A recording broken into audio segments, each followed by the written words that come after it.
اللہ سبحانہ و تعالی الفتاح ہے جو بڑے عظیم فیصلے کرنے والا ہے۔ الفتاح وہ حاکم ہے جو بندوں کے درمیان اپنے شرعی اور قدری احکامات میں حق اور عدل سے فیصلے کرتا ہے، جیسا کہ اس نے فرمایا قل یجمع بیننا ربنا ثم یفتح بیننا بالحق وہو الفتاح العلیم۔ اب کہہ دیں کہ ہمارا رب ہمیں جمع کرے گا، پھر ہمارے درمیان برحق فیصلہ کرے گا، اور وہی خوب فیصلہ کرنے والا، سب کچھ جاننے والا ہے۔ الفتاح فیصلہ کرنے والے کو، مدد کرنے والے کو کہتے ہیں۔ الفتاح وہ ہے جو حق اور باطل کے درمیان سب سے بہتر فیصلہ کرنے والا ہے۔ انبیاء جب دعوت کا کام کرتے رہے، لوگوں کو رب کے ساتھ جوڑنے کے لیے، رب کے راستے پہ آنے کے لیے کوششیں کرتے رہے، پھر ایک موڑ آیا جب انہوں نے دعا کی ربنا افتح بیننا وبین قومنا بالحق وانت خیر الفاتحین۔ اے ہمارے رب، ہمارے اور ہماری قوم کے درمیان حق کے ساتھ فیصلہ فرما، اور تو ہی سب فیصلہ کرنے والوں میں سے بہترین ہے۔ الفتاح وہ ہے جو اپنے بندوں کے درمیان حاکم ہے۔ الفتاح وہ ہے جو اپنے بندوں کے لیے رزق اور رحمت کے دروازے کھولتا ہے۔ زمین و آسمان کے خزانوں کی کنجیاں اسی کے پاس ہیں، جیسا کہ اس نے فرمایا ما یفتح اللہ للناس من رحمت فلا ممسک لها وما یمسک فلا مرسل له من بعده وهو العزیز الحکیم۔ اللہ تعالی جس رحمت کا دروازہ لوگوں کے لیے کھول دیتا ہے تو اسے کوئی روکنے والا نہیں، اور جسے وہ روک دیتا ہے پھر اس کے بعد اسے کوئی بھیجنے والا نہیں۔ اور وہ زبردست ہے، حکمت والا ہے۔ کوئی اللہ تعالیٰ کے آڑے نہیں آ سکتا، کوئی اس کے راستے کی رکاوٹ نہیں بن سکتا، کوئی اس کے حکم کو ٹالنے والا نہیں۔ کیا آپ نہیں دیکھتے جب اپنے کسی پیارے کی ڈیتھ ہوتی ہے، انسان ہاتھ ملتے رہ جاتے ہیں، اور فرشتے روح لے کے اللہ تعالیٰ کے حکم سے آسمانوں کی طرف چلے جاتے ہیں۔ کون اللہ تعالیٰ کے فیصلے کے راستے میں رکاوٹ بن سکتا ہے؟ اور الفتاح وہ ہے جو اپنے بندوں کے لیے بند راستوں کو کھول دیتا ہے۔ ہاں، ایسا ہی ہوتا ہے، جہاں سب دروازے بند ہو جاتے ہیں وہاں اللہ تعالیٰ کی رحمت کا دروازہ کھل جاتا ہے۔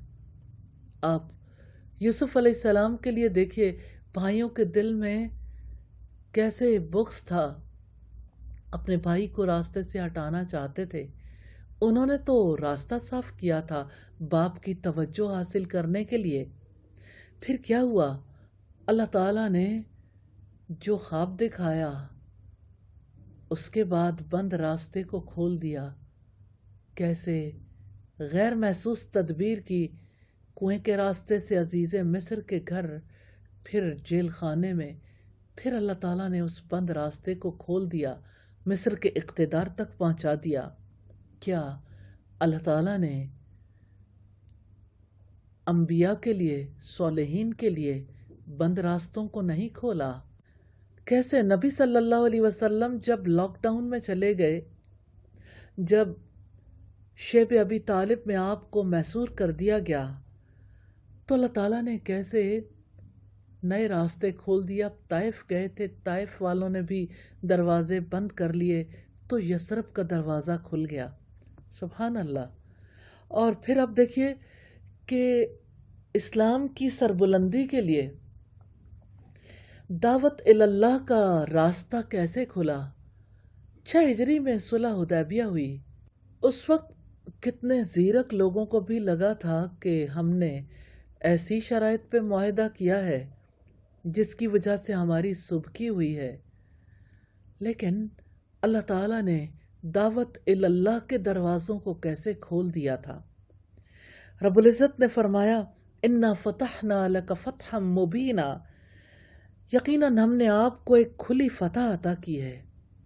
اللہ سبحانہ و تعالی نے کیسی فتح عطا کی تھی، اس کے بعد کیسے آپ صلی اللہ علیہ وسلم نے مختلف غزوات میں، جیسے غزوہ خیبر ہوا، جیسے مختلف قلعے فتح ہوئے، مسلمانوں کے لیے فتح مکہ تک پہنچنے کا راستہ آسان ہو گیا، کتنے وفود سے ملاقاتیں، کتنے دعوتی سلسلے مہمیں بھیجی گئیں، اور کس طرح سے اللہ تعالیٰ نے بندوں کے قبول اسلام کے لیے دروازے کھول دیے۔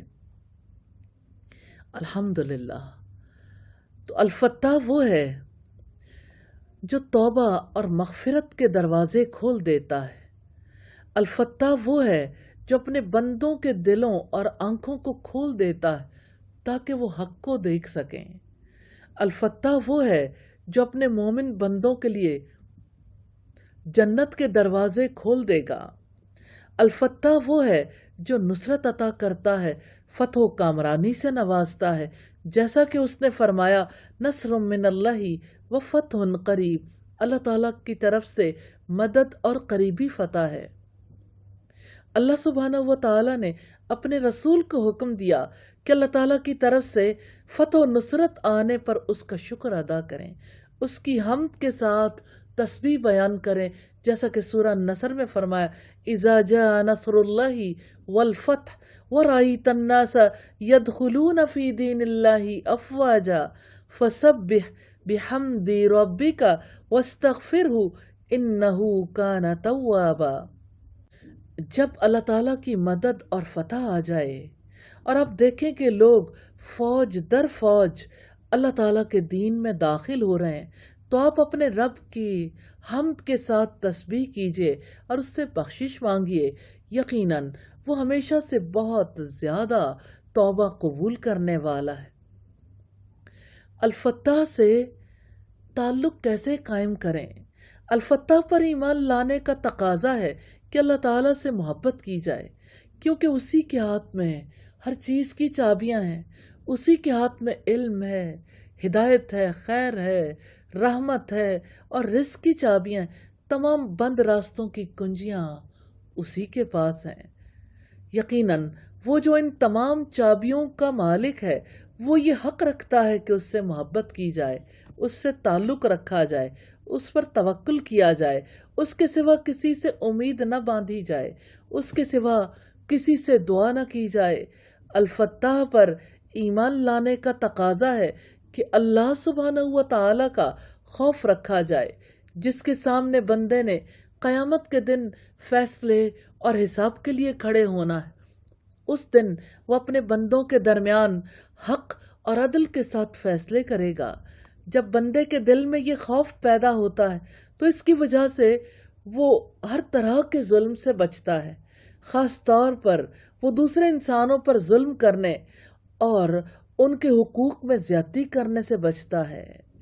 الفتاح پر ایمان لانے کا تقاضا ہے کہ اللہ تعالیٰ کی مدد اور مومنوں کے لیے فتح کے وعدے پر بھروسہ کیا جائے، کیونکہ اللہ سبحانہ و تعالیٰ اپنے مومن بندوں اور اپنے کافر دشمنوں کے درمیان فیصلہ کرتا ہے۔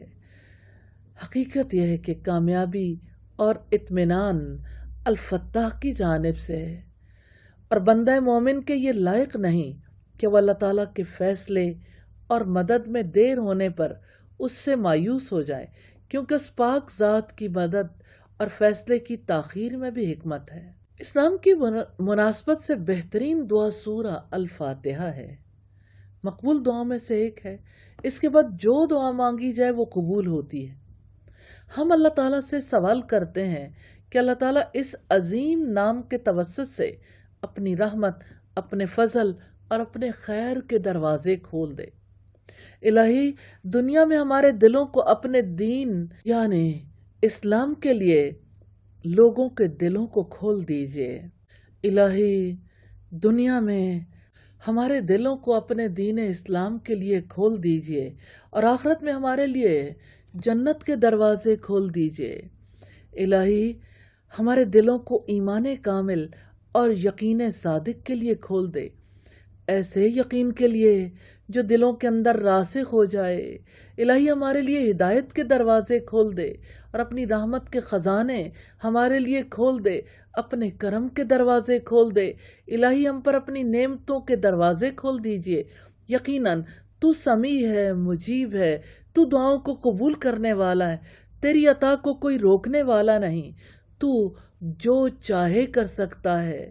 اے پاک پروردگار، ہر خیر کے دروازے ہمارے لیے کھول دیجئے۔